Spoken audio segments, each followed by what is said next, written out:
some hills right now, so I might lose you for a couple minutes, but I'll hop back on. Excellent. How's your week going so far? Going well. Thank you.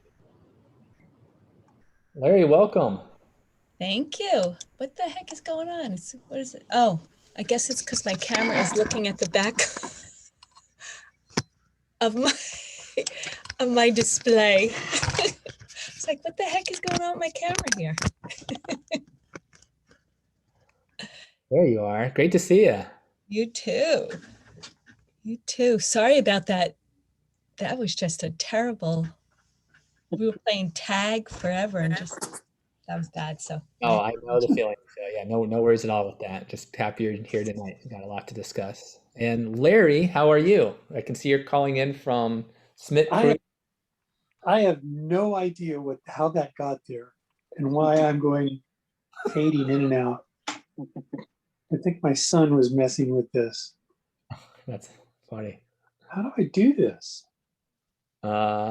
If it's anything like mine, I had all these great backgrounds I was enjoying, and then I did the newest operating system update on my Apple, and now I can't use any more backgrounds. So that might be I usually use my computer for these meetings, but I'm using my iPad this time, and it's just weird. That's too bad. Well, we can hear you loud and clear, and that's what all right. Cool. Yeah. Elizabeth, thanks for joining us. You were muted. I'm going to go get my power cord. I think I have it. Yes. Okay. I will be back. Okay. So thank you for joining us, Elizabeth, and we're going to start up the closed session here in just a moment. Gershom, welcome. Hello. Sorry, I was fixing my audio. For some reason, I wasn't getting audio. Hello, everybody. Hi. Hello. Hello.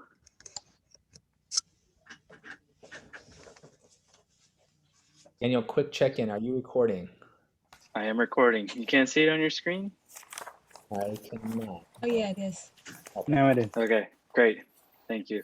Thanks for the confirmation. See who else is here.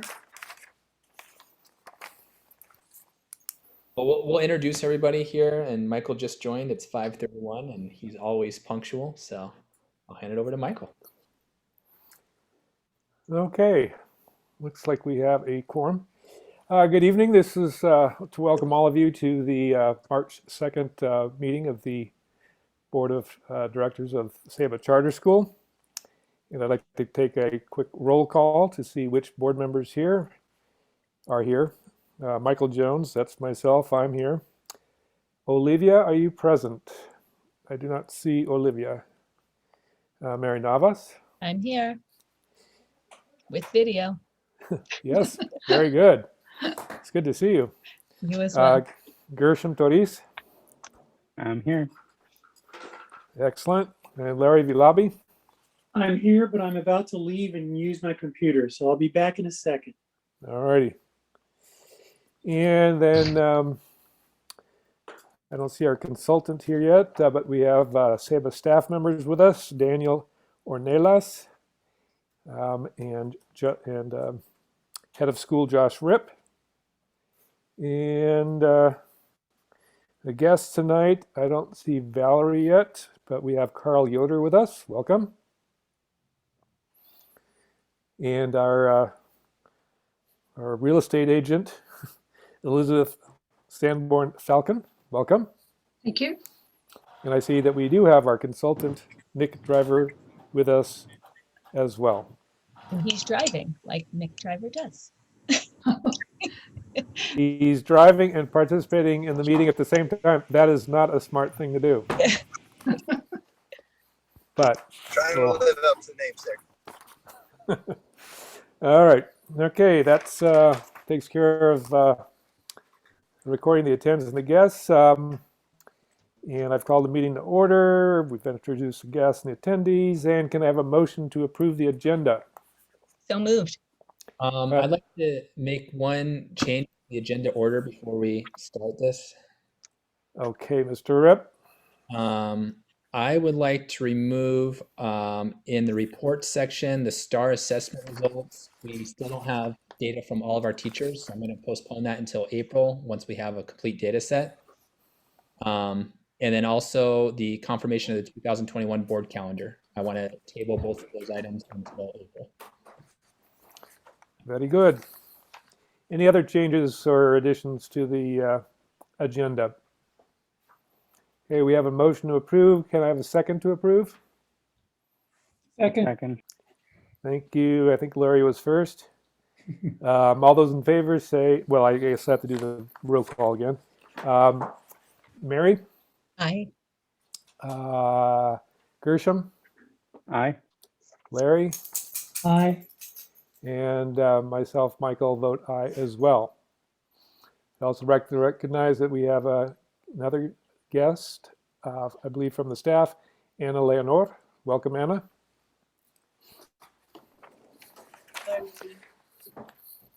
All right. Now is an opportunity for public comment. Is there anybody that wants to share something that has to do with an item that is not on the agenda?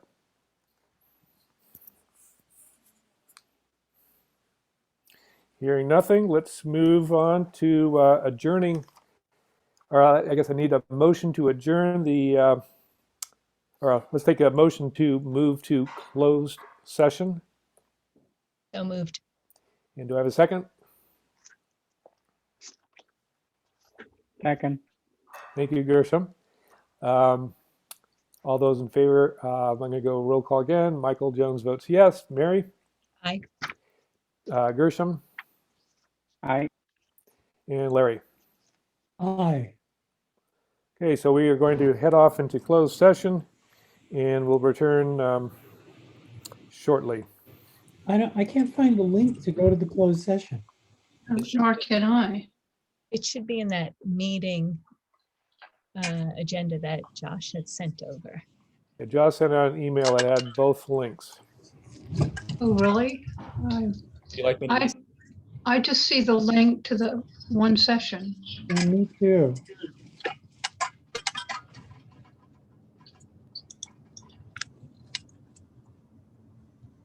I'll probably send it. Okay, here it is. I found it. So it says closed session starting at 5:35. Click here. Yeah. All right. I'll be there in a minute. So I don't have that, Josh. I'll resend it to you. You do have it. Okay, I'm sending it right now. okay. I'm going to hope I see Oh, everybody over there. Maybe it was a separate email. I'll see No. what I can do. Use them links. One is for the open session and one is for the closed. Oh, really? Okay, let me find it again. My email is sometimes quite slow, so hopefully I can find the original. Anna, just For FYI, any, the closed session is going to last about 30 minutes. yeah, so for anybody that's here that will not be joining closed session, I'll hold this room open. I'm gonna be turning my video and microphone off because I'm gonna be participating in closed session via the phone. Okay, I found the email, Josh. Okay. So I can, thank you. Okay. Going to close. All I'll right. see you in a few. Good.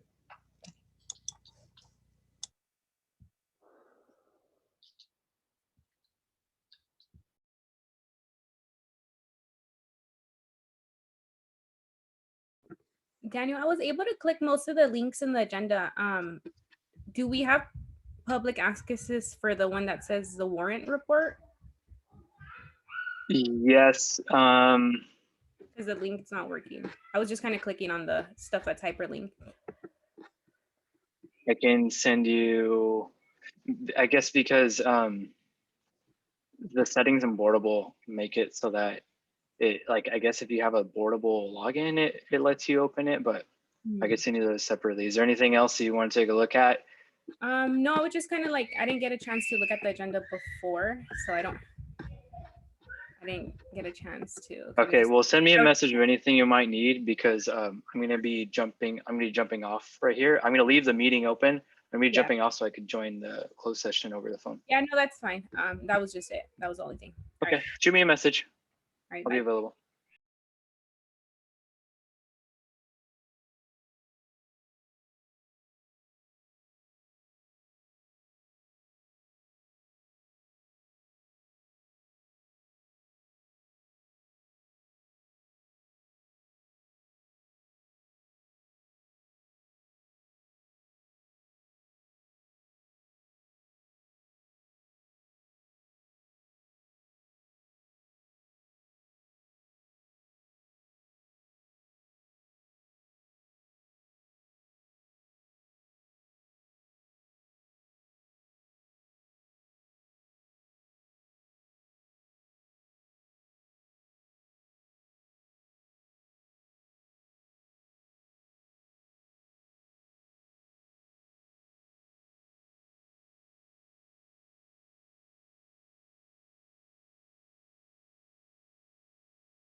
Hey, Valerie. Hi.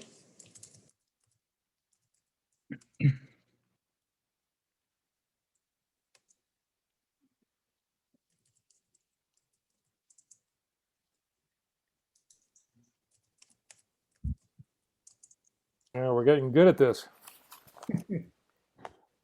In and out.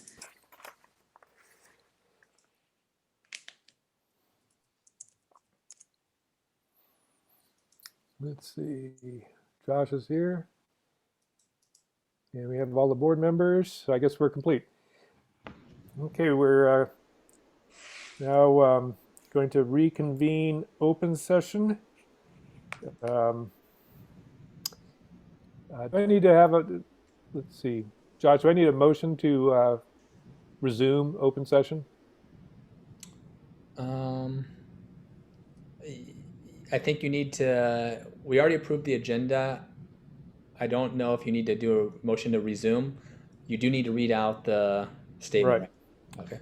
Okay, then I won't look for a motion, but I will say that as the board emerges from its closed session, I would like to report that we, by a unanimous vote, will be authorizing Josh Tripp with Elizabeth Sanborn as our agent to negotiate and execute a purchase and sale agreement with for the school building in which Seba currently resides, with the sellers, consistent with the terms authorized that we authorized in closed session by the board. So that's the report from closed session. Great. I think I got all of that. I'll send you the text I have. Great. Thank I'll you. text it to you as soon as I can. I'm no longer needed to talk. So we will now move into action items with the consent agenda. Looking at the consent agenda, is there anything there that anybody wants to pull for discussion? Hearing nothing, I will ask for a motion to approve the consent agenda. I'll motion. Thank you, Gershom. And do I have a second? Sure, I'll second. Thank you, Larry. There's still 3 of us here, so we'll go ahead and vote. All those in favor of approving the consent agenda, I'll start with myself to say aye. Aye. Michael Jones. Larry. Aye. And Gershom. Aye. All righty. Yes, we only need 3 people for a quorum, right? Yes. All right. So we will now go on to the second interim budget, and I can see that our favorite finance person is here, Valerie. You, Michael. All the information and all the answers that we could possibly want. So I'll turn it over to you. Great. Well, thank you. And that's exciting news to hear about moving forward with the real estate purchase. So wonderful. Good evening, everyone. Happy to present your second interim budget to you. And I was planning on just kind of walking through this, and feel free to ask me any questions throughout the presentation. We just take a look here at the second page with our summary analysis. We're projecting that you're going to have a budget surplus this year of $774,000. That is a decrease from your first interim budget of the $908,000. That decrease came primarily from us shifting the loan forgiveness revenue that we anticipate you're going to be receiving into the next fiscal year. So we have, when we're looking at our cash flow, we're projecting that you'll be ending the year with $2 million in cash, which is, let's see, that takes into account your deferrals that we're going to be looking at coming our way here this starting in February and continuing on through the rest of the year. And then I did make a note too on the reserve set aside for the building project for the repairs for the water loss, that you had an unspent balance of the $4,839. I think you guys are going to address that this evening.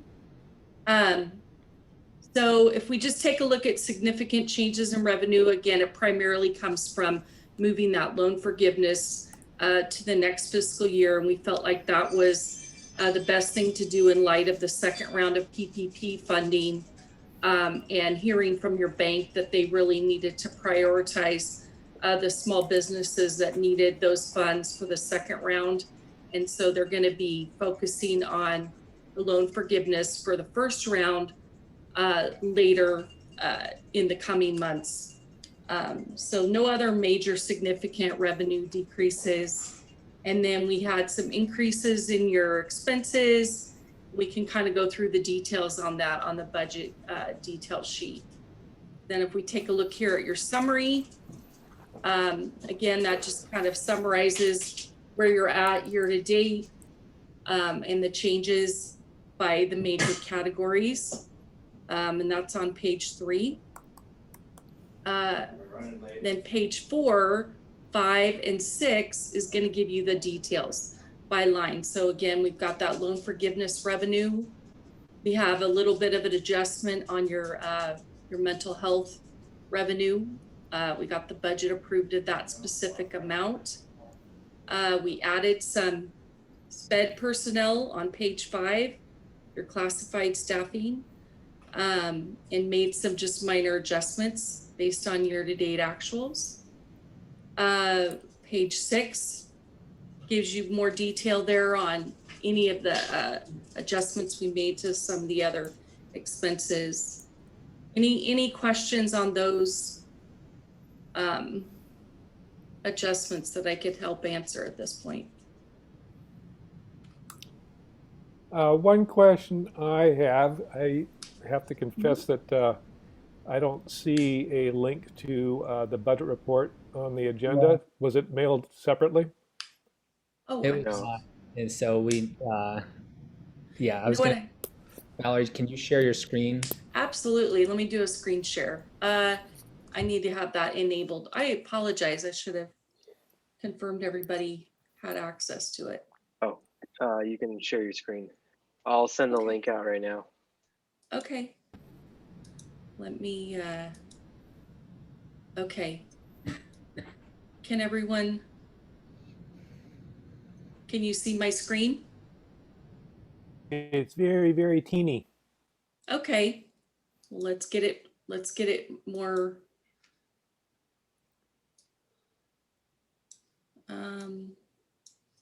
How does that look? Is that a little bit better? Sorry about that. Is that better? I can see. Okay. Do you have a way of doing like a full screen? Let me see here. Okay.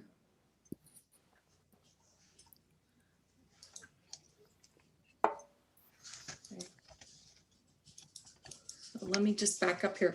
This was our budget summary that I mentioned. So can you see that? Is that okay? Yep, I can see it. Yeah, me Okay, too. great.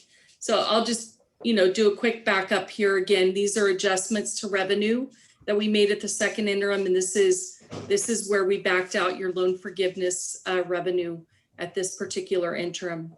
And then we had some adjustments to salaries and benefits, and then some decreases there on services and operations overall.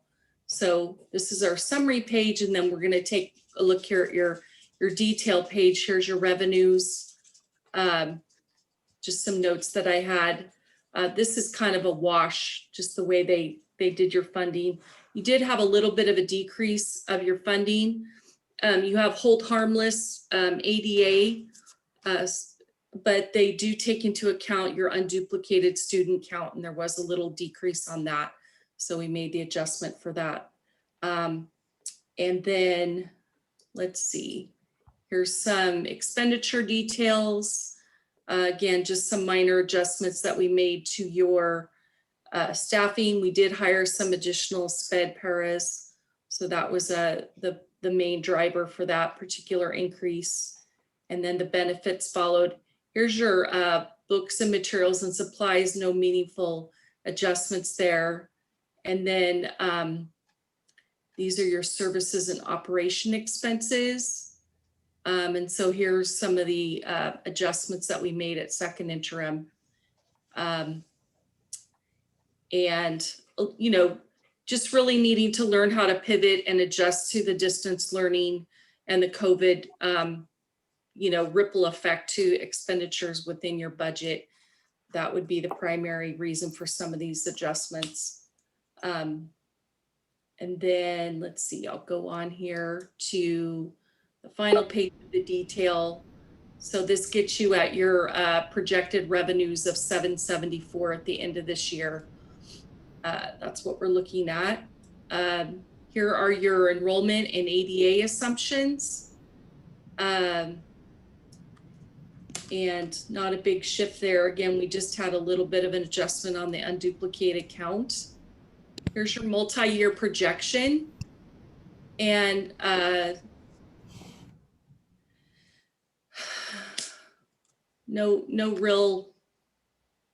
nothing too out of the ordinary to take in here.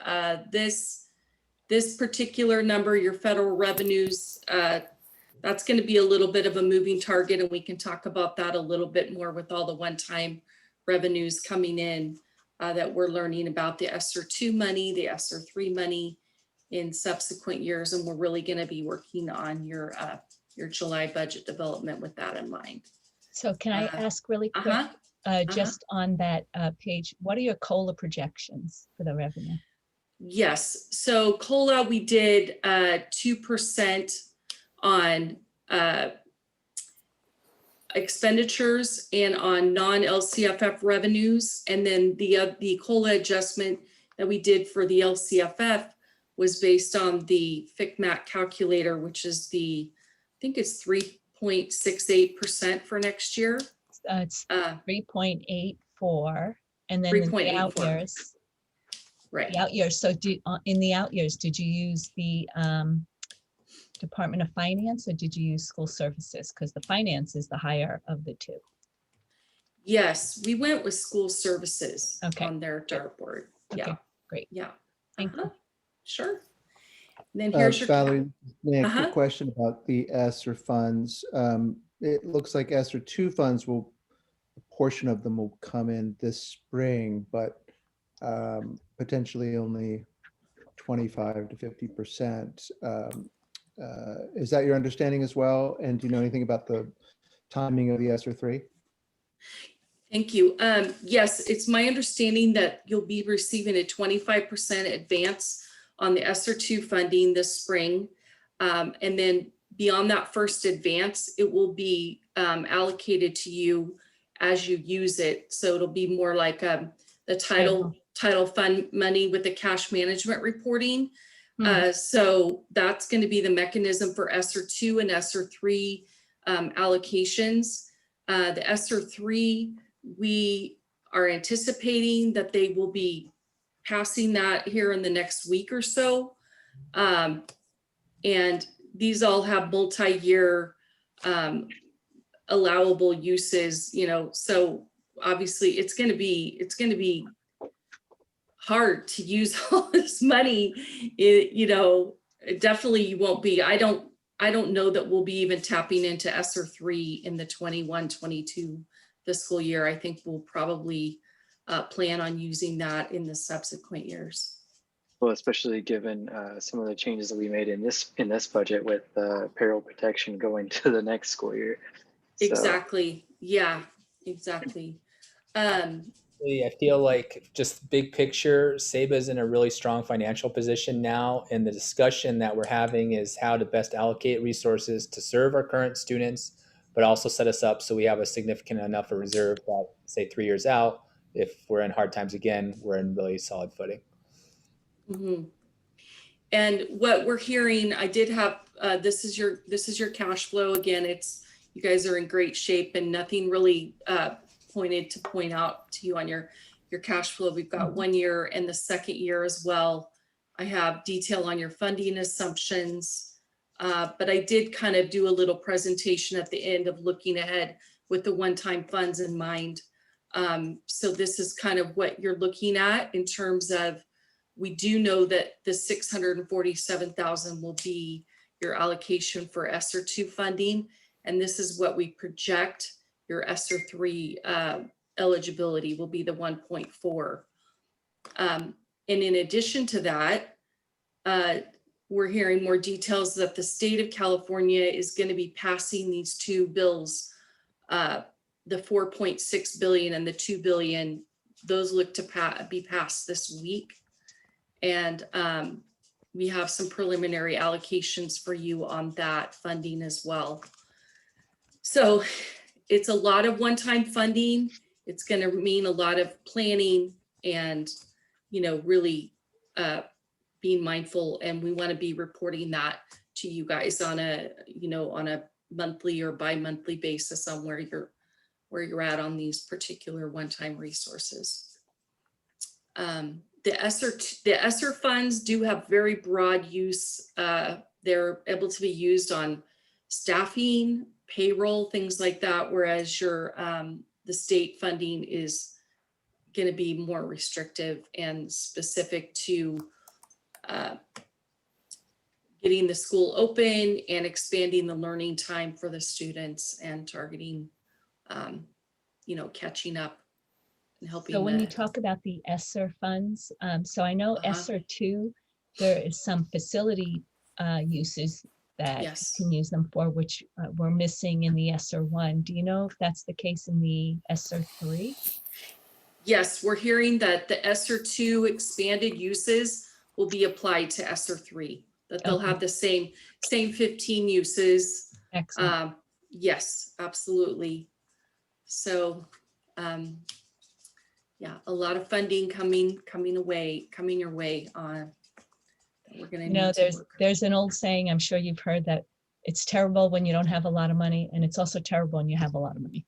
Right? Yeah. It's pretty, What do you do yeah, with it? right.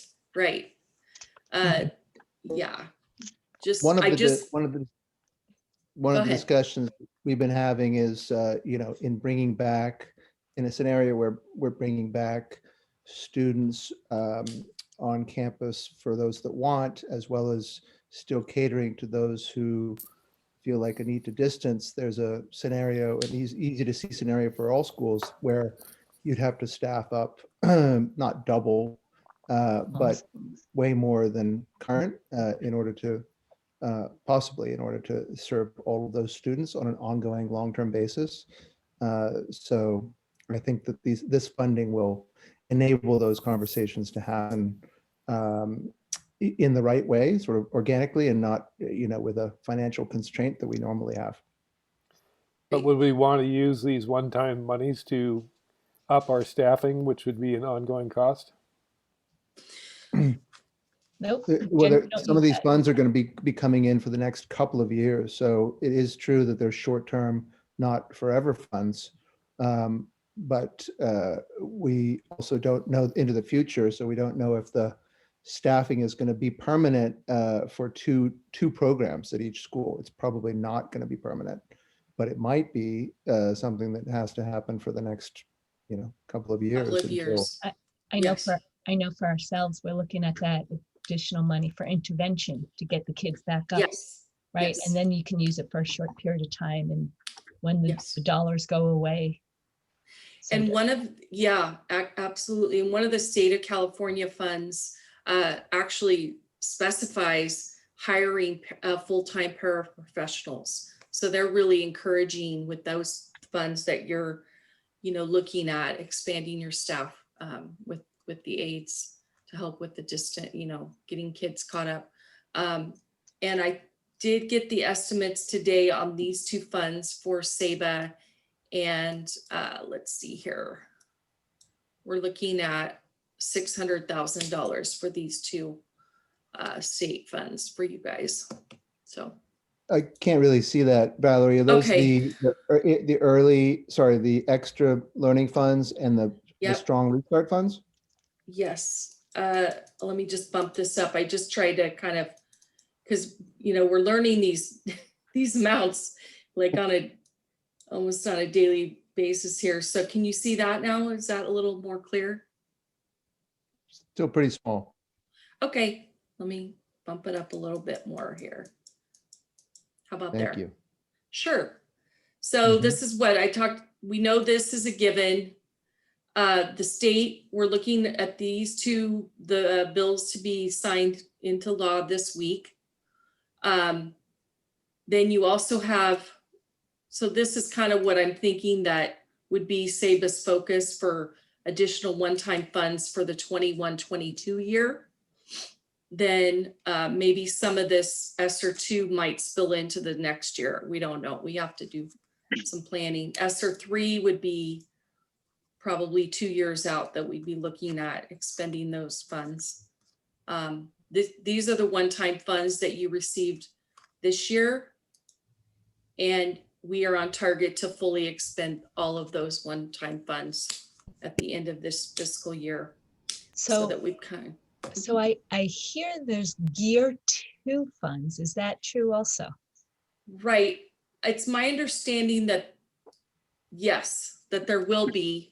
And I thought that the AB 86 and SB 86 would be Gear 2, but I think with the ESSER 3, with the third stimulus that is yet to pass, I think there will be some additional funding that is called Gear 2. Okay. So it's hard to keep track of all this. We're trying, but yeah. Anyway. What I understand is that the two state funds, the in-person and the expanded learning, are going to be dispersed in two tranches, one in May and one in August. Yes. So that's just I guess a cash flow thing, but in terms of possibly extending the school year, you're going to have plenty of cash starting in May with those two state funds. Right. Yeah, which will, great. So all told, if you take a look at all of these buckets of one-time funds, whether it's coming in the future or the PPP loan, forgiveness and everything, it's 4.2 million crazy. of one-time funding. Yeah. So Josh, have you figured out how to spend all that money? I'm working on it.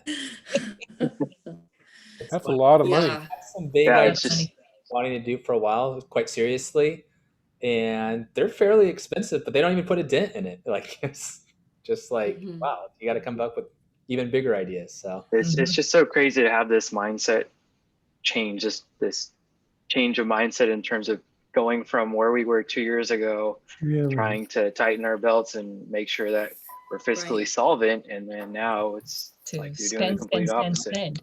Yeah. Yes, agreed. Yep. Okay, well, I guess it's a good problem to have. Hey, I've been retired for 4 years now, and so I haven't looked at a school budget in 4 years, and I am shocked. Right? So cool. Yeah, it really is. It's gonna be quite a challenge, though. Yeah. Big help. Okay. Any other questions or anything I could help answer this evening? Looks good. Yep. Thank you. Okay. It's really good. All right, great. Well, thank you, everyone. Thank you, Valerie. Thank you. Yeah. Hey, Thanks, Valerie. The right. next item, Valerie, the next item is Uh-huh. the resolution that okay, yeah, about I'll the- hang out. yeah, I have the detail that you sent to us, but Yeah, I'm Michael, happy. I'll let you Stick move around. us over to the next item. All right, can I have a motion to approve the second interim budget that Valerie just presented? So moved. Do I have a second? Second. Thank you. Michael votes yes, yay. Mary, how do you vote? Yay. Yes. Larry Aye. Yes. and Gershom? Yay. Thank you. Let's go on to resolution putting money back into the general fund. I can remember the conversation we had when I think I was the one that made it and said, we need to make sure that we protect all this this money that we were getting to repair the building, and I didn't want somebody to go and take it and squirrel it away and do something else with it. And here we are talking about putting it back in general fund because all that work was done. So good job, Saba staff. Yay. All right. So the gist of this resolution is there was $971,368.40 for settlement payment. And we fixed our building. There was exactly $4,839.44 left. And if you approve this resolution, that 4,000 and change would go back into our general fund for general purpose usage. I make a motion to approve. Thank you. Do I have a second? Sure, I'll second. Okay, we'll take a roll call vote. Michael votes yay. Mary? Yes. Larry? Yay. Gershom? Yay. Motion passes. Great. Alrighty. Moving on to the KCA engagement letter.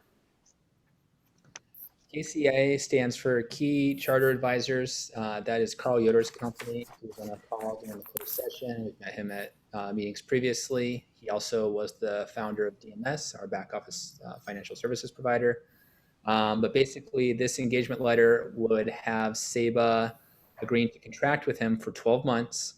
Carl Yoder would be the principal and key contact. He would get 0.79% of the principal bond that's financed.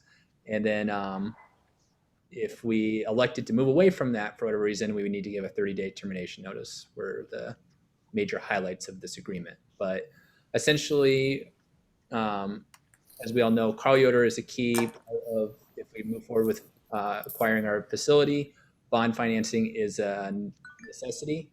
And he is a person who has experience with doing that. And I feel confident with moving forward with him as the point person to make sure that our bonds are issued correctly. All right. Any questions for Josh regarding this issue? Do you have a motion to approve? So moved. Second? Second. Roll call vote. Michael votes yay. Mary? Aye. Larry? Aye. And Gershom? Aye. You can tell how you're all sitting on my screen tonight. Okay, motion passes. And I On head to, out. Good night, everyone. Thank good you, night, Valerie. Valerie. Bye. Thank you. Bye-bye. Take care. Okay, Bye-bye. bye-bye. Moving on to the El Dorado SELPA. Josh. Thank you. So there are two parts to this. The first attachment is the governance and administration of the El Dorado County SELPA. Goes over membership. Each charter has one member in this administration. FAPE, full education, child find, as well as responsibilities of both the charters that participate in the SELPA and El Dorado SELPA itself. The second part, or second attachment, is the participation agreement itself. It goes over shared commitments, the LEA or SABA's partner responsibilities, the SELPA's duties and responsibilities, in this case, El Dorado Charter SELPA, and then 12-month termination and advance notice, and then dispute resolution would be through approved governing body or CDE. But basically, this would allow us to continue to partner with the El Dorado SELPA to support our special education students for the upcoming school year. So I hear good things about the El Dorado SELPA. Are you guys happy with it? Yes, I don't think any partner is perfect, but overall, I would say that they've done a lot of really great things for us. And I think, honestly, if anything, they have a lot of assets that we haven't fully tapped into. Okay. Definitely. I did 7 years with 2 different high schools working with this SELPA, and it was always good for us too. Mhm. Mhm. Josh, there are two parts here. Do we have to vote on each part? Just the participation agreement. Alrighty. Can I have a motion to approve the participation agreement? Larry, I'm waiting for you. So moved. I'll second. Yay. Okay. Roll call vote. Michael votes yay. Mary? Yay. Larry? Yay. And Gershom? Yay. Motion passes.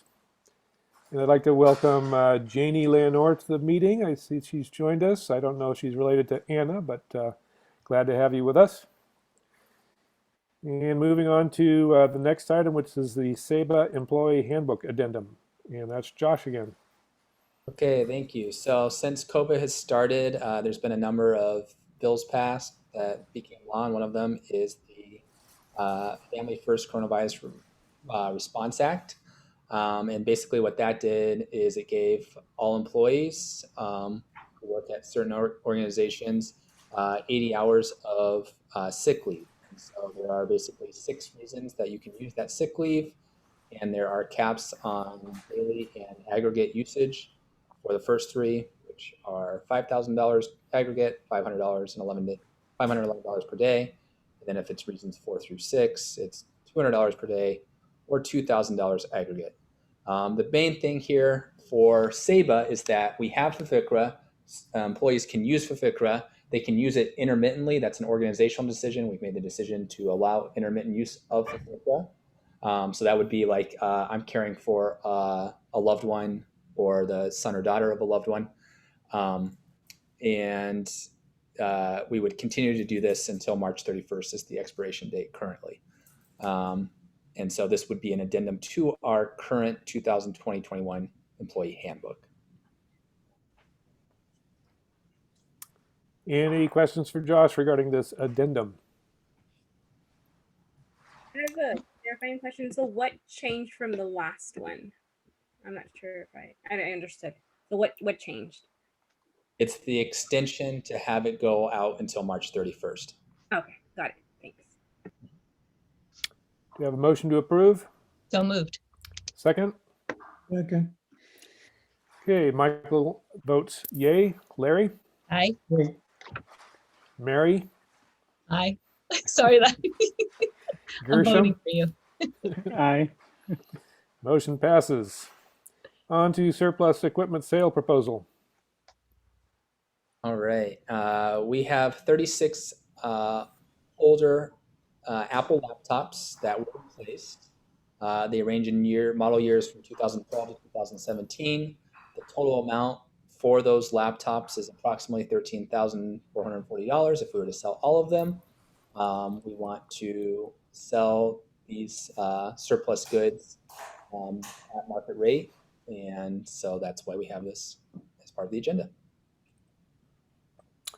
Josh, I brought up the issue before about if there's any way to sell them to staff at a less than market rate is something nice to do for staff.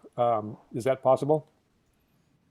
We can get what the best market rate is. So for I think all of these, there's going to be a range of prices, and I think we can look at the lowest range there under that suggestion, but still within what market rate I think is what we want to look for when we're selling surplus goods.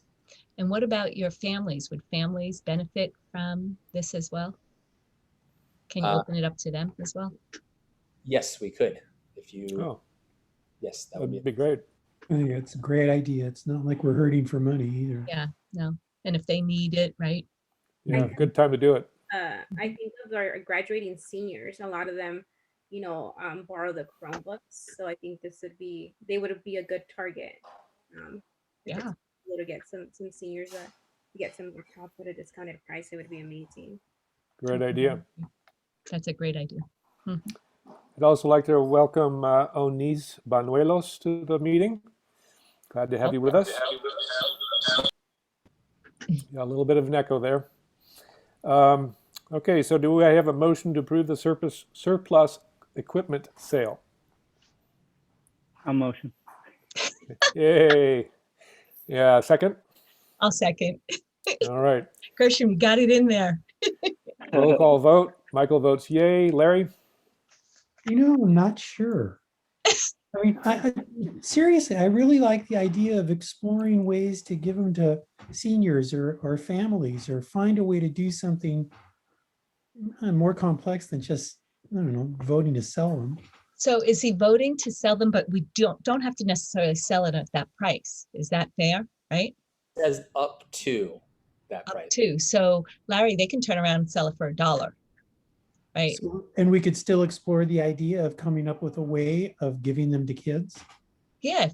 Or sell them to a kid, sell them to For a a student dollar. for $1. For $1. Or if a senior has gotten into a 4-year school, just hand them one.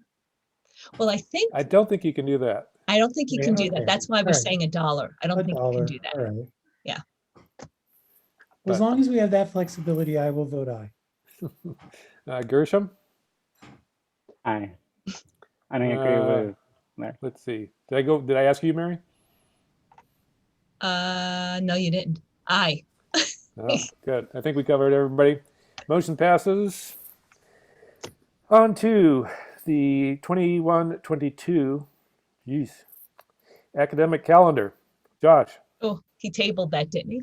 Wasn't that the one you no. tabled? Which one did you table? Board calendar. The board calendar. Excuse me. Got it. All right, so this one, we're going to start the next school year on July 22nd. And we will have, so that's one highlight. Other highlights are we added a teacher workday. We've never had a teacher workday in prior years. It's always just been labeled PD. We thought it would be important to specifically identify when it's just teacher workday versus professional development. So you'll see that in there. We also, for the first time, are having half days for middle school SBAC exam. And so you'll see that labeled in the spring of 2022 are some of the highlights from the academic calendar. We had a very thorough process with lots of stakeholder input by grade levels, by departments, by admin teams, actually twice. And I'm really happy with this, where this came up. It always is, it's perfectly balanced, gets us back to the number of days we need. It also meets the minimum minute requirements. So that is the academic calendar. Any questions for Josh regarding the calendar? I know we see this in our district is balancing it between semesters, the number of days. So what are the days in the first semester versus the second? I mean, I know I could probably add it, but I It's didn't. down below there. It's 90 and 90. Oh, is that? Oh, there it is. Okay, didn't see it. Okay, It's the most balanced we've ever been. that Yeah, it's sounds. pretty You balanced. can't Yeah. get any better than that. We were even excited because if you look below that, the quarters, 46. Wow, that's great. Impressive. That's great. I didn't read that. Typically balance, but backloaded for us most years. That's great. It's that fine. Good print. work. Motion to approve the academic calendar. So moved. Second. Second, Thank you. Michael votes yay. Larry, yay. Mary, Aye. and Gershom. Aye. Approved. Moving on to the SEBA or the 2021-22 SEBA credentialed salary schedule. Josh. Thank you. So over the last 3 months, we've been reviewing Santa Cruz County Office of Education, Monterey County Office of Education, Pajaro Valley Unified School District salary schedules to come up with a salary schedule for SEBA. We've never had a salary schedule at SEBA before. I think it's, SEBA was founded with the idea of performance pay, which makes a lot of great sense, but I don't think we've ever been able to fully implement that. And so it kind of leads to a lack of transparency in some respects.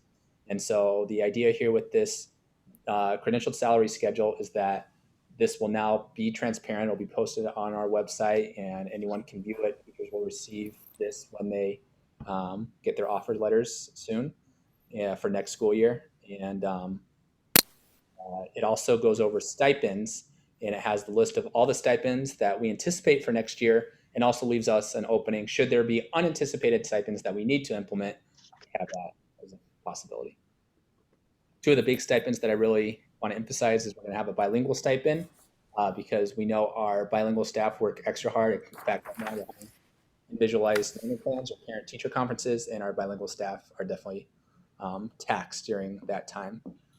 We've always had fast 40 interventions, and there's always been kind of a discrepancy in how well that time is utilized. And so we wanted to kind of memorialize it through a stipend, say, if you're really going to run a full intervention, which many of our teachers do in the way that we as a school envision, then you should be compensated for that. So that's another one of the stipends that are listed in this salary schedule.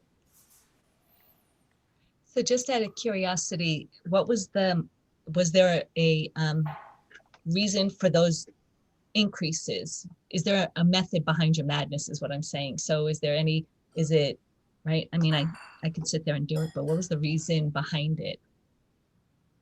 It was a combination of things. After we looked at all the different pay schedules at different school districts and county offices, we wanted to make sure that everyone was moving up the following year. And then when we looked at the increments and the steps, what we noticed at select school districts, they actually have bigger increments in the steps moving up the longer that a staff member is at school. And so we wanted to incentivize people who have been with us for a long time to stay. And so we saw that at a few of the school districts. I personally really like that, and so we put that in ours. And I didn't see too much of a difference on the budget piece. So how does it impact your salaries this year, and now you're going to be implementing it next year? Is that don't remember seeing a big, huge increase. So like, we ran the numbers, and it was like within $20,000 total staffing, financial staff, and so that should not be an issue. And then this would be implemented obviously for the 21-22 school. Josh, question I had for things like the teacher lead and the athletic director or the coach, are those considered positions that are opened and any staff member has an opportunity to apply? Great question. So athletic director is a position that is posted, and it's usually an add-on to somebody who's currently at our school, and that's how it's been the last 5 years. Daniel Ornelas actually has been a proud athletic director at our school for a number of years. And then for the teacher leads, in an ideal world, I would love it to have that we kind of teachers nominate one person, but really in the past 3 to 5 years, it's been teachers self-select with support of their peers. And it's just been, you self-select to want to join our teacher leadership, you are then in teacher leadership. And I think that is partly attributable to our smaller size. So we have 7 grade level leads, grades 6 to 12, and then we have department leads. There's 5 of those. Do you have the same ones each year, or do you? And I don't say I say require lightly, but do you look for different participation each year, or? The participation does vary. In fact, there's only a couple people who've been on it each year since I've been here. So I feel like there is a cyclical nature to it, and different people step up, and it's always great to have new perspectives in our leadership meetings. We have the teacher leadership meetings twice a month, and usually just kind of tackle issues that are facing the school. I don't think I've ever seen a stipend schedule that gives money for teaching an AP class. What was the thinking around that? That was another thing. So we've been looking at all these different schedules. I did see that at a few, so that's a new thing. But basically the idea is it takes a significant amount of work to successfully run an AP class and get the students truly prepared for the AP exam at the end of the year. And so we wanted to acknowledge that through a stipend. I know when I was working at PCS that had come up in discussion because the AP classes were much more rigorous, more demanding, more tests and more papers to grade and that kind of stuff. So no, I get it. I've just, I haven't seen it much. I taught AP classes, so, and I know what it's like, and I think it's really cool. Will there be staff competition to see who gets to teach them? I would love that if that happens. We'll see. We have not had that in the past, and I will face that issue if it comes up next year. Okay, so then the next question, I think I know the answer, but hard to fill positions. So how do you categorize those? Great question. So these are positions that we've had posted on EdJoin. We haven't said like, is it 45 days, 90 days without applicants, but for positions where we are having trouble finding the person for that position, we wanted to give ourselves a little bit of leeway to help with the recruitment.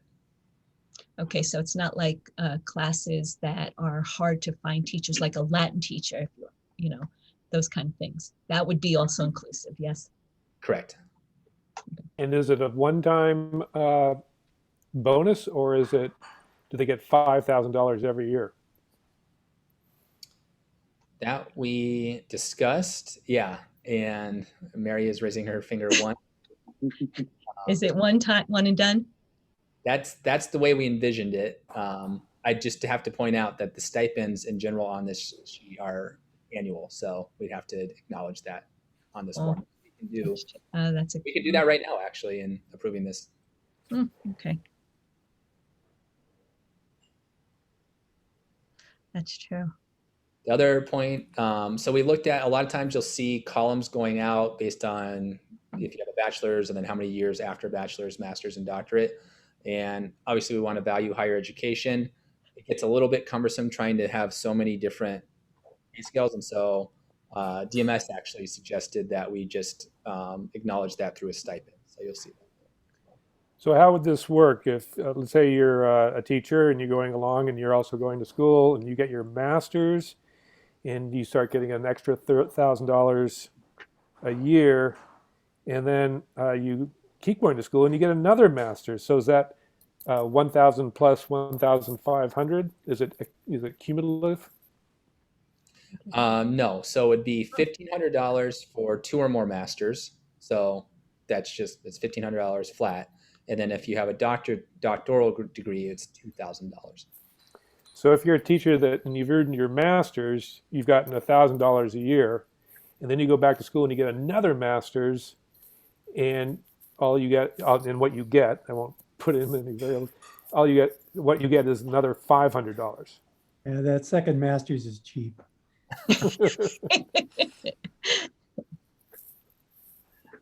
Yes, that is how it is stated.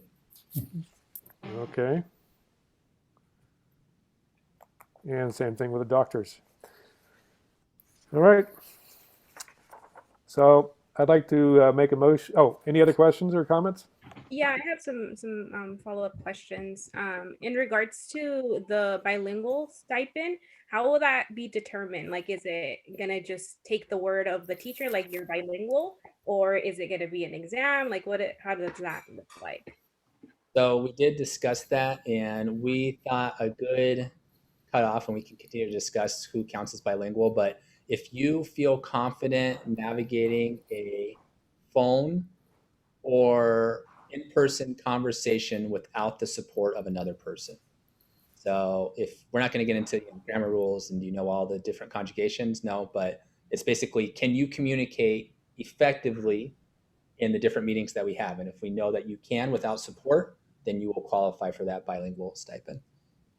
Does this conversation mean that there are no more bilingual credentials given out? There is world language credential, where if you're a Spanish teacher for like a teaching credential, but just being bilingual is not a teaching credential per se. No, I have a BCC, which is a bilingual credential.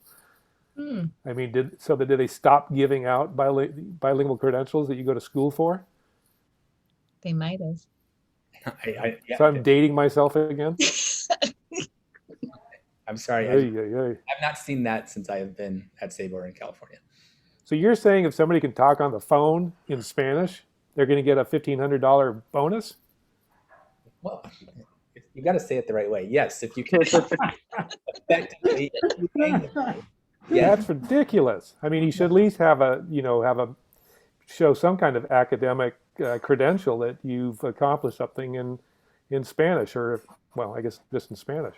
That's a great point, actually. I think the one thing, though, is like bilingual staff at SEBA are constantly called upon to do many more tasks than anyone else. And it's really, all of these stipends are really about effort. And so I want to do something to honor the effort being put in by people. And so this was my way of doing that. So Josh, you mentioned that if they can communicate, but you didn't say anything about written.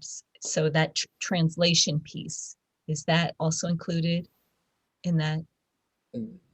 If you are a skilled written translator, that is not included. Like, you don't have to be a skilled written translator to receive the bilingual stipend. Okay. Most schools struggle to find bilingual teachers. So if you have an incentive that gives them a little extra money, that's a good thing. The But next, that means anybody can walk into the school and say Buenos dias, and yeah, they're going to get an Maybe like extra this. $1,500 a month. I mean, honestly, I really do feel that a phone conversation back and forth does reveal a lot about somebody's second language skills. Enough that, I mean, that's the service that we need at SEBA. We have a translator who can do formal documents, but what we need are people who can communicate with our families. Okay, Or sit in on an IEP and translate. right. Mhm, Right. mhm. the other question that I had in regards to teaching an AP class does that also include honors courses or just AP classes? Just AP, we did discuss that, and it's only AP classes. And then my last question, just I know we don't have like a teacher union or anything like this, but in this creation of this salary, was there any sort of teacher input for it or not? I don't know how it works in a charter school, you know, whether teachers are allowed to have, you know, input when it comes to the creation of, you know, these documents, but I'm just curious to know. No, we created this on our own. Who's we? The administration, specifically Daniel, Rachel, and I, along with DMS. So have you rolled it out to the staff? Once we approve it, yes. Okay. You So I think want- they'll be happy with it? I want to clarify too, we're going from no transparency here to this is how we are paid. And then I think now that we've approved this, if we approve it, then we can make modification to it in subsequent years. Mhm. And then my last question was, is this the, you know, when it comes to transparency, is there going to be transparency in like other salaries for other roles within the school, such as administrators, counselors? And is that something that is also going to be implemented for the 2021-2022 school year or further out? No, it'll be implemented for the 21-22 school year. Next month my goal is to have an administrator salary schedule along with counselor salary schedule. Okay. Any other questions for Josh? I just want to go back again for just, is it like I mean I'm not familiar with how, you know, things work within the world here in the charter world, but is there a way that in these salary schedules to get input from, you know, teachers, from counselors, from administrators, or is that like something that's illegal? Like I don't know, I'm just asking, like curiosity, I want to know, because if it's something that we can have input in, I would love to, you know, as the counselor schedule is being created, like if that's something that we can be part of, I think it'd be great, like if we're really trying to be transparent and more open. But if it's not possible, then that's fine, but I just want to know if it's illegal or like can we do it? It's not illegal. And to be honest, Josh, I think it's a tool to build community within your staff in ways that could be really powerful. So I would be in favor of bouncing this off of some teachers at least, getting some input, getting something that has them appreciating it more. I think that's real important. Mm-hmm. All right. I think I'll be perfectly honest. I feel like it's a balance. So I agree that it's always good from most of the decisions made. We want to get as much collective buy-in as possible. I think sometimes for some of these, like moving from no transparency to having a salary schedule, I wanted to get something down so that we could all kind of buy into what we'll currently do, and then we can move forward from there. Was my thinking, my strategic thinking. So what I heard Josh say was that, oh, I'm sorry, go ahead, Larry. No, it's not bad thinking. You know, just because I would like to have teacher input doesn't mean that I don't think it's a good idea to present this. And I'll support it this year, but I won't next year unless there's some teacher input. Yeah, what I was going to say is what I heard Josh say is that in the interest of developing greater transparency, we approve this. It then becomes a starting point for those kinds of discussions with the administration and the teaching staff. Is that accurate, Josh? Yeah, honestly, I'll be just completely accurate, honest. I think it would lead to a conversation about how much everybody is currently paid and it may cause a lot of friction because people have been paid for a number of years at I in see a what you're system saying. that is unclear. And so I think everyone's going to start that conversation, and then that might lead to more conflict than really what I wanted. I completely agree, buy in all of that, and I would be happy to do that moving forward.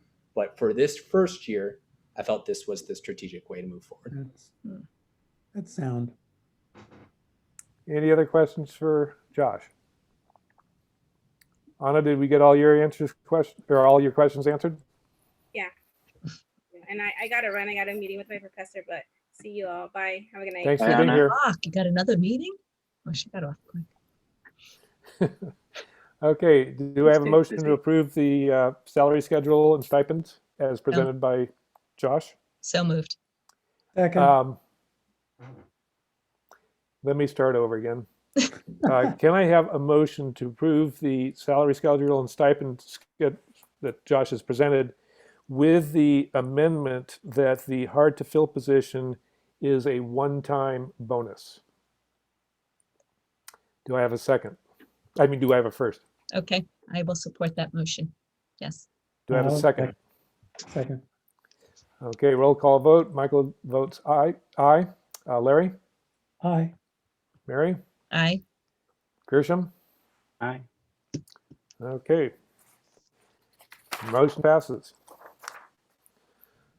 Alrighty. Josh, you're up again with the West Ed contract. Thank you. So SABA has partnered with West Ed and to support us with the teaching of the ELD standards. So we have a presenter who's gone over the ELD framework, the standards, and she's also going to help facilitate the adoption of instructional materials. And if you approve this agreement, it will be an ongoing partnership with West Ed. And I would like to lean on them as we adopt instructional materials for the different subject areas, which we're planning to do the fourth quarter of this school year. So what's the difference between the amended amount 12K versus the new maximum of 21? Great question. So there, 12, it depends on how often Ruth meets with our staff. So if she's meeting with us bi-monthly, so twice a month, then it'll be on the lower end. And if we go to a model where we're doing ELD one week and then curriculum adoption for, say, a specific subject area, math, science, English, the next, then it'll go up to that higher dollar amount. So just basically not to exceed 21. Correct. Okay.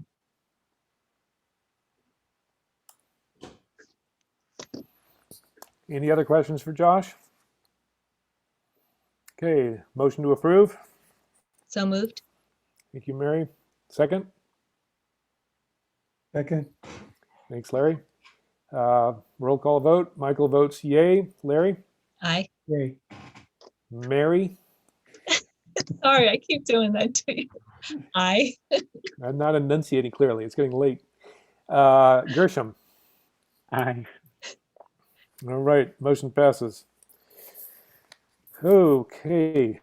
Daniel, tell us about termite extermination. Yes, I know all. No, I'm kidding.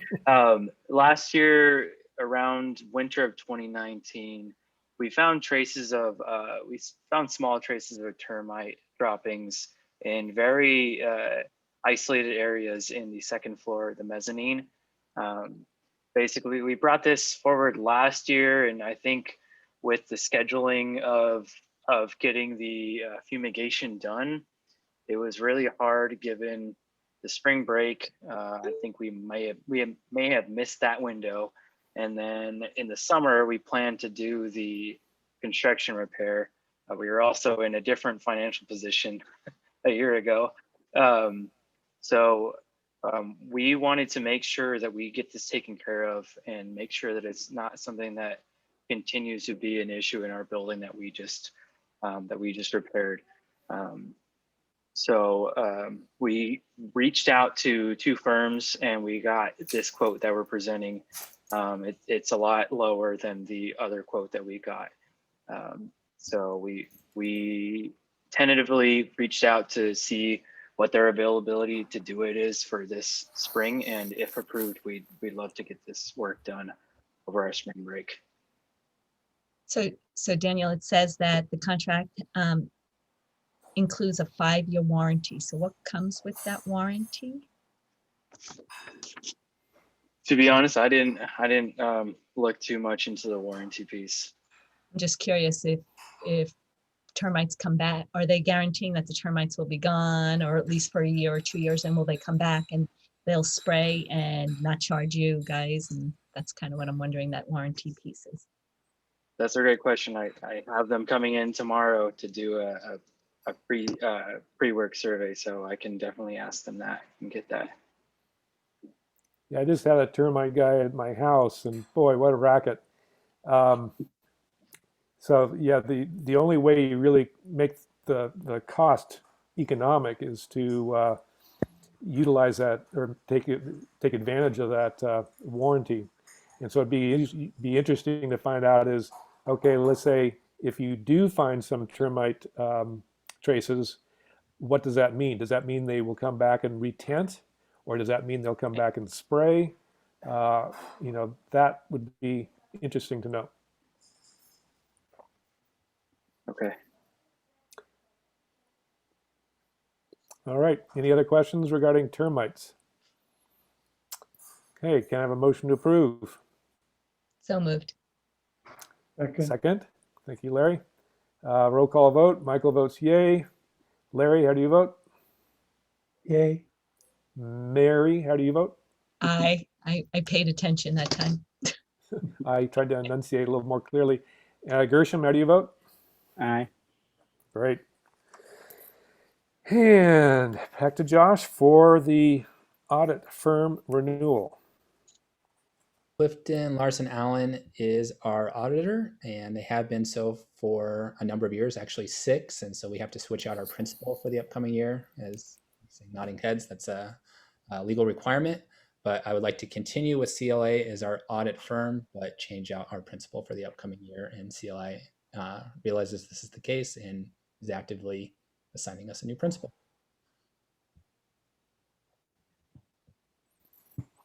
Very good. Any questions for Josh regarding the audit firm? May I have a motion to approve? So moved. Thanks, Larry. And a second. I'll second. I was waiting for Gershom to see if he would chime in. Okay, we have a motion to second. Roll call vote. Michael votes yay. I'll start with Gershom. Gershom, how do you vote? Thank you. Aye. Mary? Aye. Larry? Aye. Okay, motion passes. On to reports. Operations by Daniel. Okay, I have a quick slideshow to present here. Let's see, that one. Oops, present that one. Oh no, it's slow. Okay, and now my screen is frozen. Give me a second, sorry. I feel like my screen knows it's past 7, right? Okay. So just want to give the state of 260 West Riverside. So fumigation, we just talked about this. We found the small traces in early 2020. Problem has not gotten worse, but we want to take care of it. So Mary noted that in the ESSER 2 funding, there is funding for ventilation improvements. So we are working to get an assessment of our ventilation and air balance. We plan to get a report done to see if there are any further improvements we can make for that. One, because there is now funding from the government with the ESSER 2 that we can use to pay for that. And 2, because there is a state program that we hope that we can take advantage of the AB 841 that reimburses the assessment of the air and ventilation systems, and also reimburses a certain amount for some of the work done to address those issues in the report. Specifically, 25% of the funding, I think, for that program is set for schools that are near agriculture and highways. SEBA is close to both, so I think we could take advantage of that program, as well as use the ESSER funds to help fund any improvements. So the first thing that we want to get done is we plan to look at our electrical capacity to see if there were further improvements that can be made if we have the electrical capacity to handle that. So we'll be doing the assessment of the capacity and then doing an assessment of our ventilation air balance. That's not to say that we haven't been taking care of our ventilation systems. All is working in great condition. We do the maintenance quarterly. In the fall, we had upgraded our air filtration, our filters to the MERV 13 standard. How does MERV 13 compare to a HEPA filter? HEPA filter will have a certain rating on the filter that it uses. So the MERV 13 standard is considered, I guess, the hospital grade standard is what I've been told. Okay. We were previously at MERV 8. So we went up 2 from 8 to 11 to 13. And functionally, how does our HVAC system work? If we have all those classrooms, do the classrooms have something that pushes air in and something that pulls air out in each classroom? Yes. So all of our classrooms do have they have access to.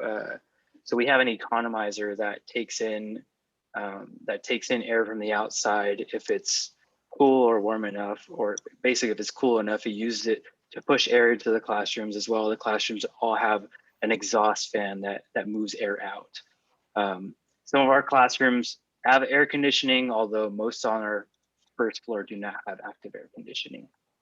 But they do all have fans on the inside that help move air in and out. Yeah, I have a quick question. This is Onis. Yes, Onis. Hello? Yes, go ahead. Yes. How many units does the school have? Like AC units?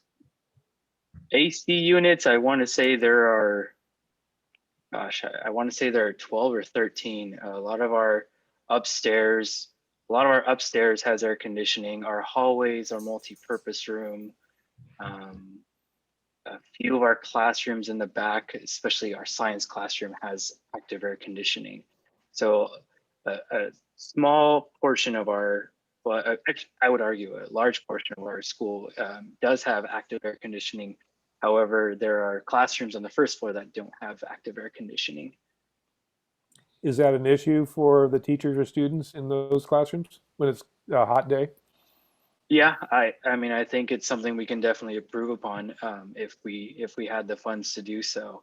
I mean, anything to make the learning environments better is obviously something that we want to try and get done. In years past, we haven't been able to determine if the issue with not having that installed in the first place is whether or not it's an electrical load capacity, if it's a roof capacity to install them, or if it's simply been a financial concern considering the cost of installing air conditioning units for all those classrooms.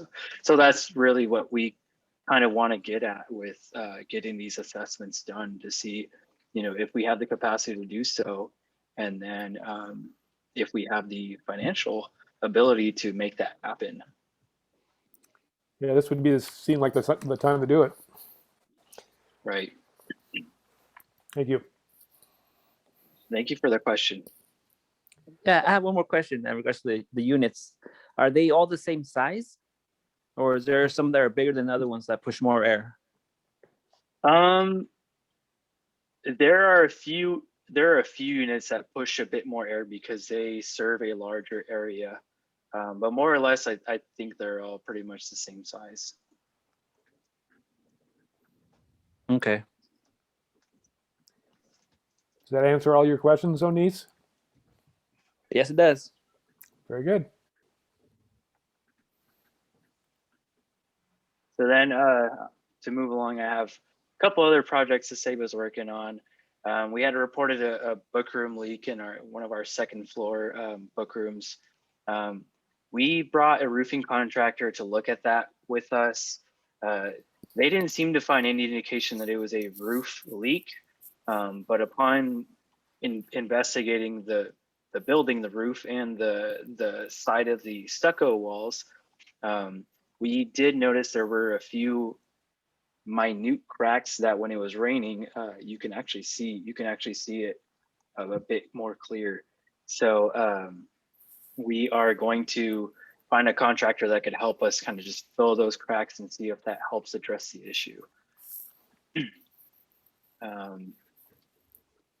Another project that we've brought forward was that one of our patio doors is broken and doesn't close properly. We had previously mentioned that we were hoping to fix it with a replacement of that patio door for an amount not to exceed around $5,000 or $6,000. We were able to find a different contractor that thinks that they can disassemble, reassemble, and fix it without having to replace it. So that repair is it's going to be a lot cheaper, and it's scheduled for this Thursday. And then for the water intrusion that we've seen at the storefront windows, we haven't really seen it much with just any regular storm system with, like less than half an inch. But when we had that atmospheric river event, we did see a lot of water intrusion at those storefront windows. And it's making us want to work with a contractor to see our options of making sure that that issue is addressed as well. So we are working with Selden to see if a solution would be to reglaze the windows and install a drain, install a trenching out the concrete there or the sidewalk there, and installing an iron rail drainage system, or if it would be more efficient to replace the storefront windows altogether. So that about sums up the projects that we have going right now at the facility.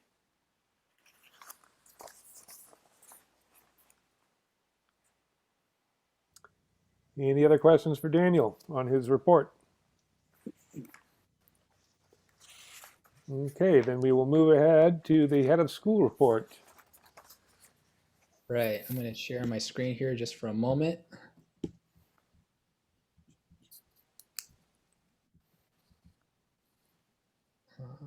All right, so we are entering a world where hybrid is becoming more and more of a reality.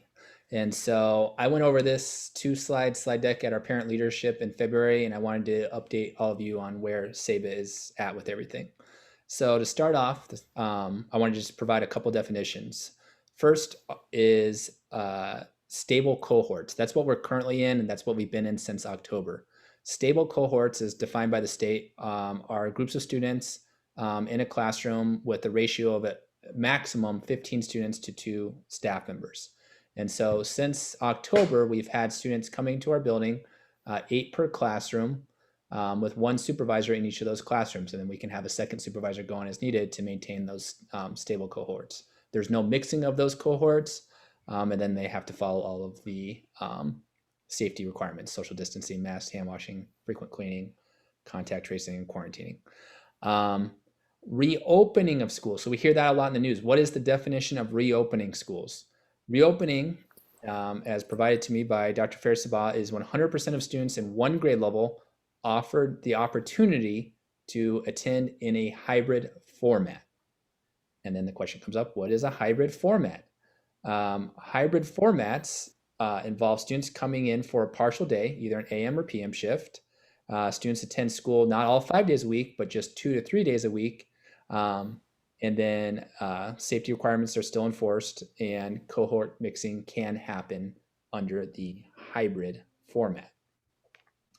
When we think about reopening schools, as we all know, California is on a tiered system.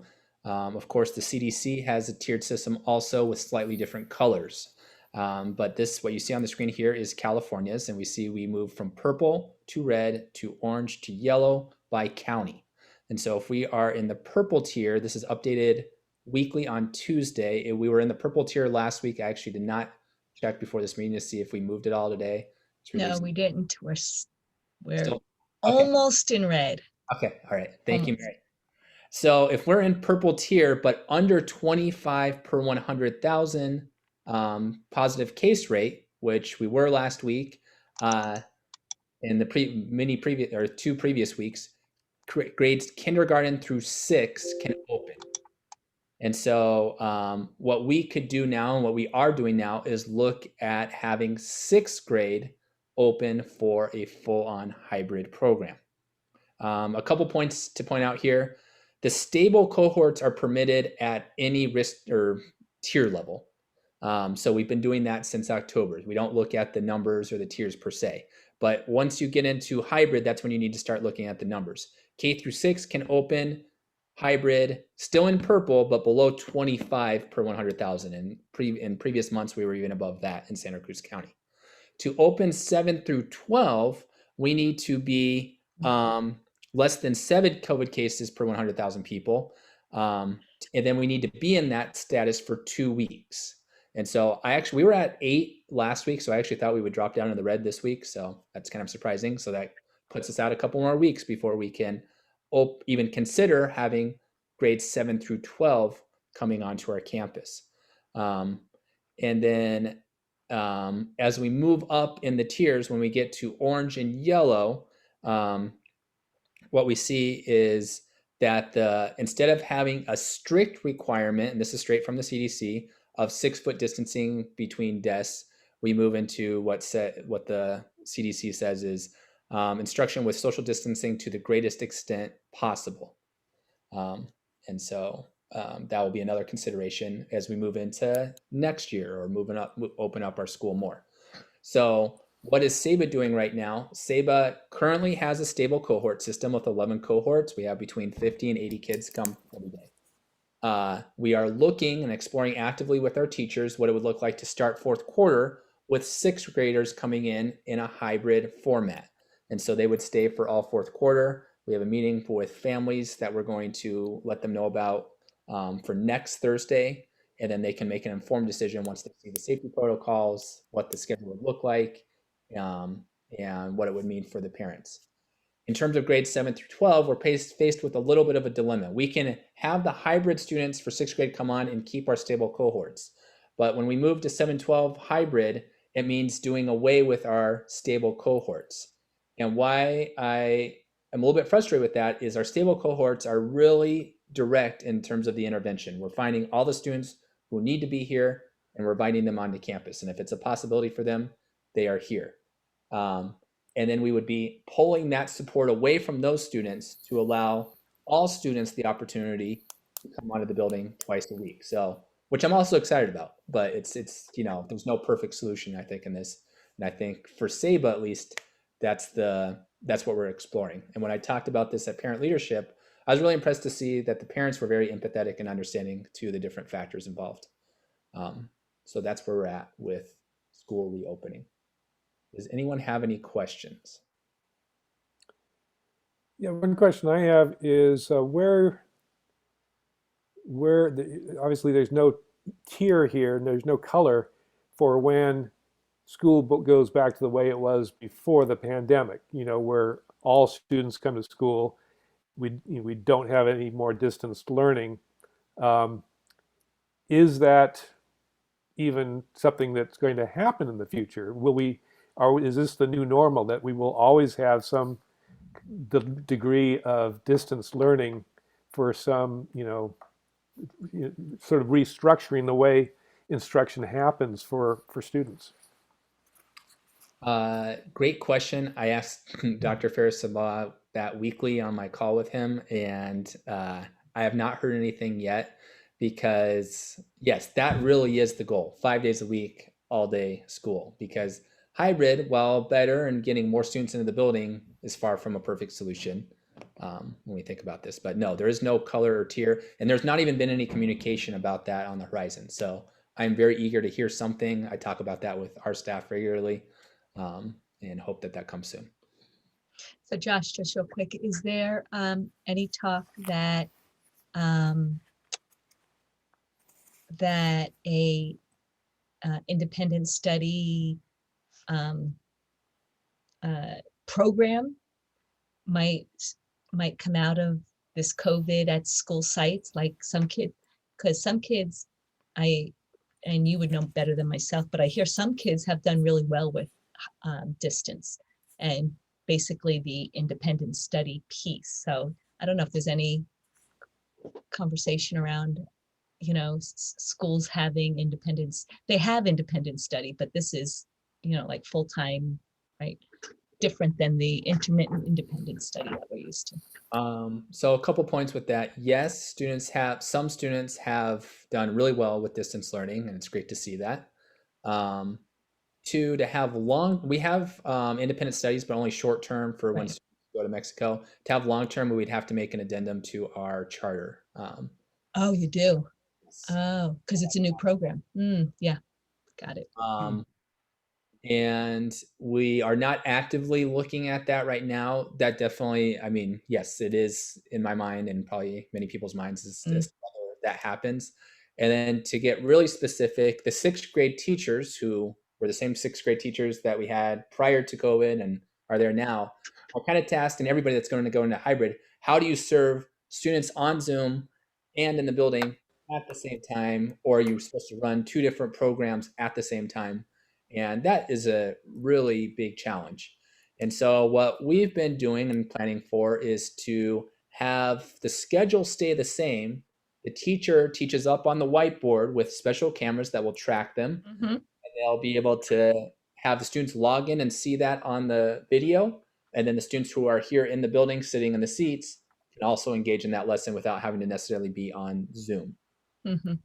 One of the interesting wrinkles with this is Zoom has kind of become an easy way to disseminate materials. So like, okay, I want everyone to open up this slide deck or this worksheet. And so we just drop it into the chat and then all the students have access. Our internet bandwidth does not have enough space to have 100 kids all at the same time on Zoom. And so we're asking the teachers currently to, if the students are in the building, to engage with the instruction without Zoom, and then just having the students who are at home engaging on Zoom. So there's lots of little nuances. Definitely. Yeah. I would just add that, you know, from a competitive advantage point of view, it does seem like all schools are going to want to compete for those students who have decided that it's in their interest or they prefer to stay home. And I'm talking about not so much competition with district schools, or, you know, could be district schools, could also be these learning pods that have been popping up, and you know, private schools, I guess, not such a big factor in this area, but a little bit of a factor. So, you know, it's good to be thinking. I think that district schools have a lot less flexibility to be able to think outside the box and offer something that that all students may need. So you could see, if you had more space in your facility, actually expanding to include students that are not happy with their district school, and you can also see expanding to include a much larger component of independent study, should that become easier to do. Right now, it's super easy to do because of COVID. But as Josh said, if you want to do it long-term post-COVID, you have to get a material revision, which right now is pretty hard to, you know, might be hard to get. In the future, might be easier to get. Yeah, Santa Cruz County has strong homeschool programs that have been in place for a long time in all the different districts. It's so that is, you know, a potential market we could look at. Yep. I homeschooled my kids, one till 4th grade, the other one till 6th. So yeah. There you go. I have a Anything else, question. Josh? Oh, yes. Onis? Yeah. Have the teacher changed the way that they're instructing the class now that they're doing it through the Zoom, or are they still teaching it that same way as if it was like in person? Definitely they have changed. So every teacher is somewhat unique, but they're using a lot more tech tools now, interactive slide decks, Zoom tools to track engagement, polls, what have you. Students have whiteboards in some classes, and they'll show the camera to show evidence of learning. So we've done quite a few things to help the teachers, and the teachers actually have done a ton themselves to transition to the distance learning program that we're providing. But the curriculum and the material, is it the same rigor as if it was in person? No. Because I mean, even I'm in college right now, and I'm taking classes through Zoom, and I can see the difference between teaching in person and through Zoom, or through video, and it's challenging for a student to kind of understand the material. Even I struggle, and I'm in college, and I've been in school for many years, and I can see me struggling. I can't even imagine how the students are struggling going from in person to something very new just dropped on them, and they have to do it through the class this way. And if the teachers are not changing the style of teaching to to the new kind of norm now, through video, it's going to be challenging for many students, especially the students that have they have to be in person to understand material. That's been the struggle for teachers all over the world for the last Yep. year. So Yep. I think that there's been a lot of changes, and the question then in my mind is what happens in the future? How much of what we've learned this last year will continue with distance learning? So I don't think we've seen the end of it. I really won't see the end of it. Any more questions for Josh? And okay, so we do not have the STAR results for this meeting. So we're going to go on to the board training, the Form 700. So just a gentle reminder, if you've not turned in your Form 700, we went around that at the beginning of this year. I have them all from one of you. Just please send me your Form 700, and I will have sent you an email if you are missing your Form 700. Those are due by April. So if you haven't sent me an email, then I'm good? Correct. Oh, good. Okay. And just a reminder, Form 700 for most of us is pretty easy. Just a single page for those of us who are not billionaires with lots of property near Saba. So shouldn't be too tough if you did get Josh's email. Okay, and we do not have the board calendar. And closing items. We're going to have a special meeting in mid-March. Josh, do you want to tell us about that? Yeah, yes. So there's a number of items in the timeline to facilitate this purchase of our facility. And one of those is forming a limited liability corporation, or LLC. And we need to do that now. There's a delay at the Secretary of State to get approval for that. And if we're fortunate enough to have this transaction move forward, we want to make sure that we have that in place. So I wanted to propose a mid-March meeting, short, to approve Saba creating an LLC. We'd have legal on the call to go over all the details. I'm proposing March 16th, but I wanted to see what everybody else has. So I have a question on that. I know with PCS, when they went and bought their building, they did it through their foundation. So why an LLC versus doing it through your foundation? Just out of curiosity. We asked Carl that same exact question, and he said that he'd had experience with schools doing both, and he highly recommended doing the LLC separate from the foundation. And I think it was either him, Daniel, maybe you recall, somebody had some type of personal issue. I think it was involving like the college scholarship scandal, and they were connected to the foundation, and that led to a major issue for the facility purchase. Yeah, I can shed some light on that too, Josh. I mean, I recall that conversation, and I asked Carl the same question because it's perfectly legal to use the foundation, as you just alluded to PCS doing, and from a sort of an ease of use, not having to do anything new standpoint, the foundation is the right choice because it's already there. But the main issue that Carl brought up that I agree with, and Elizabeth Sanborn brought it up too, is you don't have complete control. You do right now because you've got two board members who are very well known to SABA. One of whom is Josh. But in the future, that may change.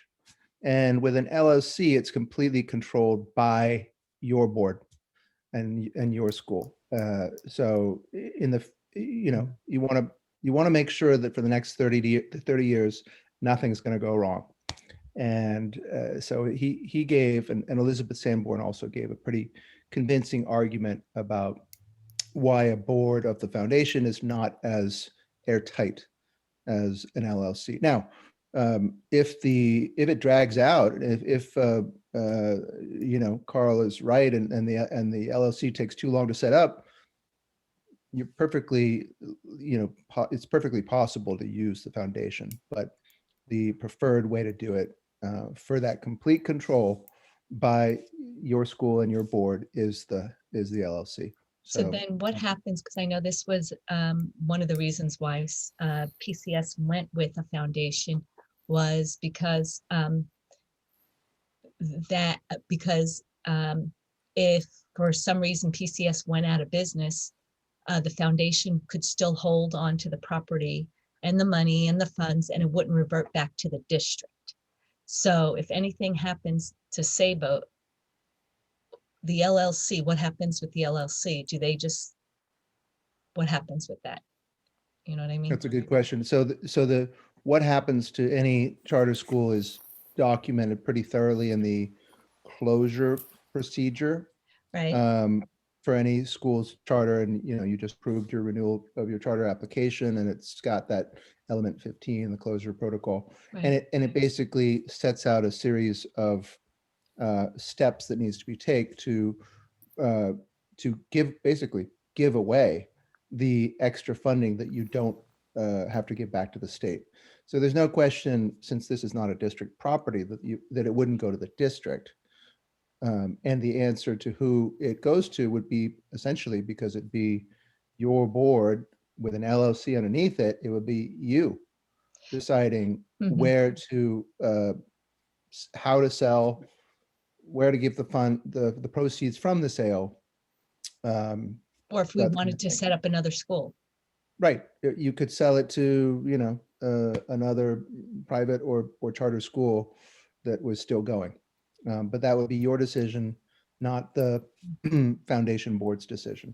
So that's a good question about, again, why an LLC is just a cleaner vehicle than your foundation. Both are completely legal, but one is, it gives you complete control over, in that worst case scenario, what the proceeds from the funds would be.